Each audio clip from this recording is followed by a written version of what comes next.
words of chapter 45. Then. It was the change in Judah's life that produced this reaction in Joseph. This is what he had been waiting for. Couldn't reveal himself until this was there, but now he can. Then, upon the words of Judah, Joseph could not restrain himself before all those who stood by him. 22 years now of emotion are going to flood forward. And he cried out, "Make everyone go out from me." He sends out all of the servants, all of the help, all of the other people. He wants to be left alone with his brethren as he reveals himself to them. And in this, I think, there is great sensitivity on the part of Joseph, because this is not going to be easy news for them.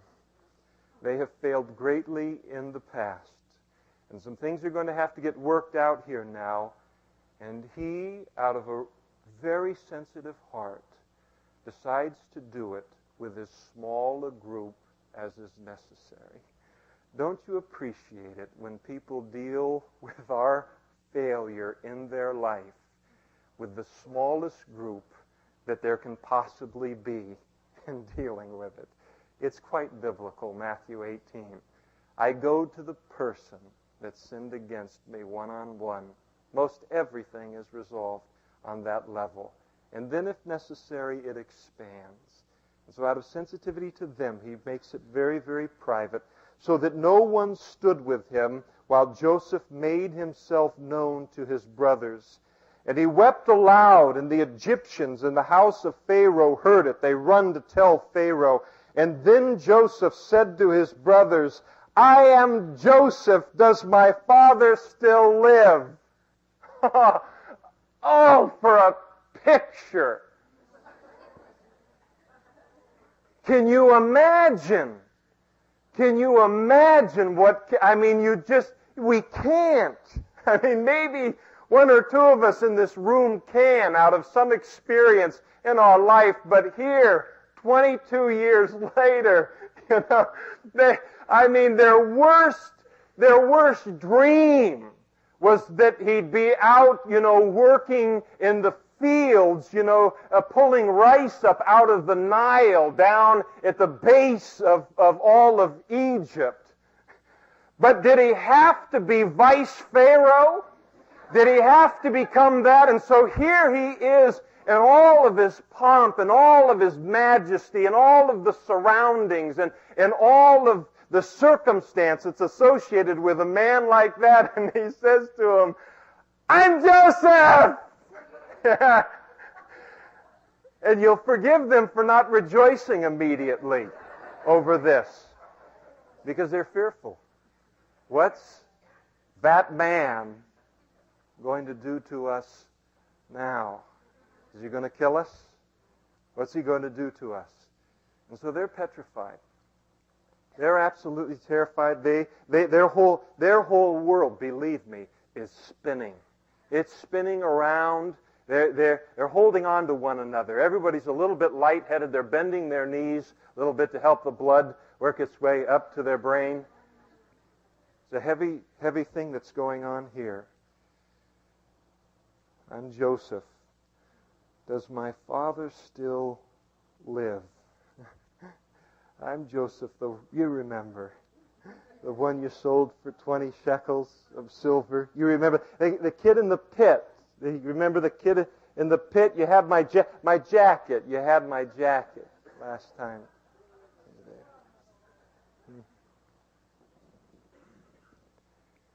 And yet, what a heart of Joseph. The whole time he's dealing with his brothers, he has one desire, and that's restoration.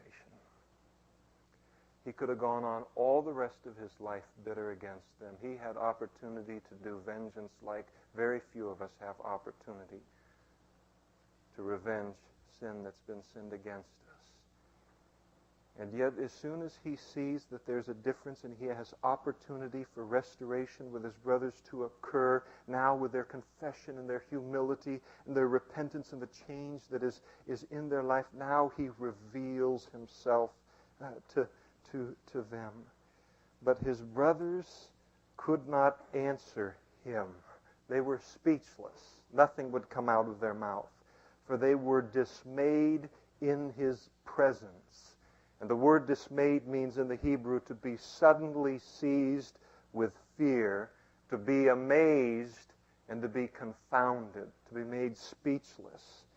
And Joseph said to his brothers, "Please, come near to me." Why would he say that? Because they're probably doing a moonwalk away from him. And so he says, "Now you come near to me." And they came near, and he said, "I'm Joseph, your brother, whom you sold into Egypt." You remember that? And I mean, it's almost, he gets into the you quite a bit here. And I mean, he's not going to hide the fact of what happened to him and what they did was wrong. Not going to gloss it over. "But now do not therefore be grieved or angry with yourself because you sold me here." Why not? These two important words. "For God sent me before you to preserve life." What a gracious, mature, spiritual way to handle this situation. He sees it in the context of God. These words come from him, "for God." For these 2 years the famine has been in the land, and there are still 5 years in which there will be neither plowing nor harvesting. And then this word again, "And God sent me before you to preserve a posterity for you in the earth and to save your lives by a great deliverance." And so now it was not you who sent me here. You thought you did. And you were bad guys. But God. "And he has made me a father to Pharaoh and lord of all of his house and a ruler throughout all of the land of Egypt." And you look at this heart of grace of Joseph, and what did it come out of? 3 phrases right there. Verse 5, "for God." Verse 7, "and God." And verse 8, "but God." When Joseph looked back on his past, by the time God got done doing what it was that God was doing, all he could see back there was God. I absolutely stand against the very prolonged and widespread practice in the body of Christ of taking people back into their pasts. Paul wrote to the Philippians, and he said, I'm not yet perfected. I'm not perfect yet.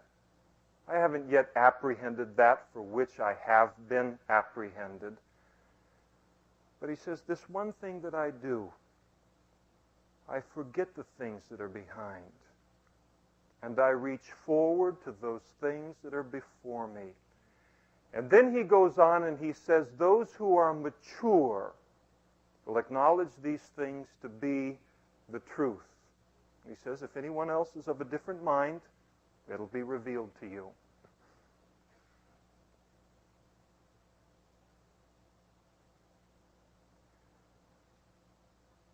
When we became Christians, did we get a new start? Did we become a new creation? Does it really help me to go back and sift through every garbage can in my past? It doesn't. And I can spend 6 months, I can spend 5 years, I can spend 50 years as a Christian, and granted, given that period of time, I will become an expert on my history. I can write a book on how everyone has sinned against me. And I can write a book about how I've sinned against everyone that came into contact with me in the course of my life before Christ. But what does it accomplish? It doesn't accomplish anything. Because all that I can do is take this life that I have and deal with this moment biblically forward. That's all I have. That's all that I have. When I was growing up, I'll give you one illustration, and I keep an awful lot secret because I want to respect the privacy of my family. My mom was married 8 times.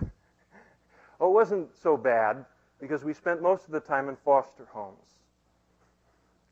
Exposed to everything you could be exposed to. People that loved us, people that hated us.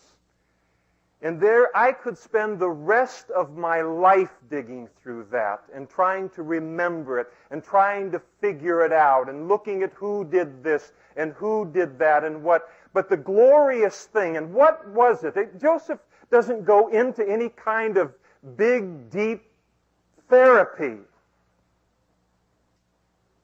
The ingredients, the things that bring out this kind of a maturity and this kind of a healthy perspective is 2 things, time and God. And He works things together for good. And I can say that there is not a single thing in my life that I would want taken out of my life, my past, because He has worked it together for good. And here is Joseph, and he comes to them, and he doesn't say, I'm going to minimize what you guys did. What you did was wrong. He told them, you sold me into Egypt. You were riffraff. You were sinners. But God was bigger than all of it. And He was way bigger than all of it. And you can't imagine how big He is and what He's done. And so sometimes it just takes time. You be encouraged by that. Just keep growing in our walk with the Lord. Our knowledge of His Word and how big He is. How much He loves me. How for me He is, as we have sung, like we can't believe He is for us. And to move forward, and always the testimony after a period of time is to look back and to say, but God, and God. That's always the testimony. That thing loomed like a mountain back there. But you know, I look back there now and all I see is Him. And what He's done. And it's just too much. It wasn't you guys. But God put me here. God sent me here. God was in the midst of all of these things. Make me. Because of my stand against what is called inner healing. But I will tell you who are under my pastoral care, it is bankrupt. You find one place in the Bible that tells you to look back in the New Testament. Find me one verse that tells me to look back as a Christian, and I'll do it and I'll teach it. But we are looking unto Jesus, the author and the finisher of our faith. And if He is at the finish line, and I turn around to look back, who do I take my eyes off of? Now you have lost all perspective. And now, like Peter, I'm going to sink to the bottom of the Sea of Galilee until we swiftly turn around and say, help me! And then the Lord reaches down and pulls us up. We have to be careful of these things. Bereans. Where does it tell me to do these things? And if it doesn't, there will be no long-term fruit. And so Joseph, this guy could have been inventing an atom bomb while they were gone to blow them up when they finally arrived. He doesn't. Just overwhelmed with God's grace. God's grace in his own life. And overwhelmed with God's grace in his own life, he extends grace to those who've sinned against him. It's quite biblical. It's very much like Jesus Christ. He said, "Hasten and go up to my Father and say to him, 'Thus says your son Joseph, God has made me Lord over all Egypt. Come down to me and don't tarry.'" And notice he has them carry that message. You carried the message of my supposed death. Go ahead and take this one there. "And you shall dwell in the land," opportunity to make right here, "and you shall dwell in the land of Goshen, and you shall be near to me, you and your children, your children's children, your flocks and your herds, and all that you have.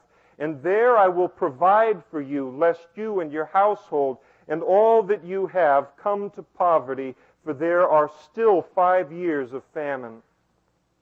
And behold, your eyes and the eyes of my brother Benjamin see that it is my mouth that speaks to you." They'll tell you it's really me.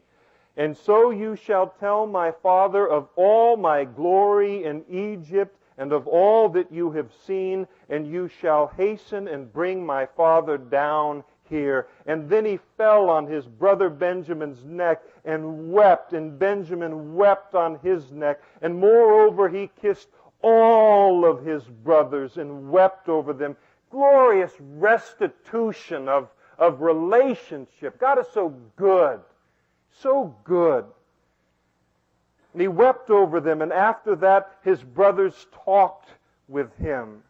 And now the report of it was heard in Pharaoh's house, saying, "Joseph's brothers have come."